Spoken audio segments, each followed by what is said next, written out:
Ngayon naman ay dumako tayo sa Villamor Air Base para sa pinakahuling detalye kaugnay ng pagdating ng mga nakaligtas na bagyo. Sa bagyo, rather. Nag-uulat si Noel Perfecto live via phone patch. Noel? Maraming salamat. Tama riyan, kapupull out lang namin sa nasabing airport. Pero kanina lamang ay nagbigay ng press briefing si United States Chargé d'Affaires, Brian Goldbeck, hinggil dito sa walang sawang pagtulong na ipapaabot ng bansa ng Amerika sa ating bansa. Partikular, ito may kinalaman sa mga nasalanta, mga kababayan natin nasalanta sa Tacloban. Sa katunayan nga, 4 na mga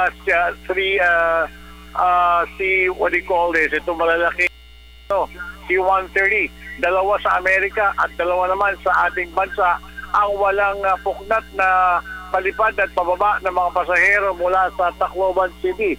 Kasama na rin dito ang toneladang US aid mula sa Embahada ng Estados Unidos mula pa rin para sa bansang Amerika.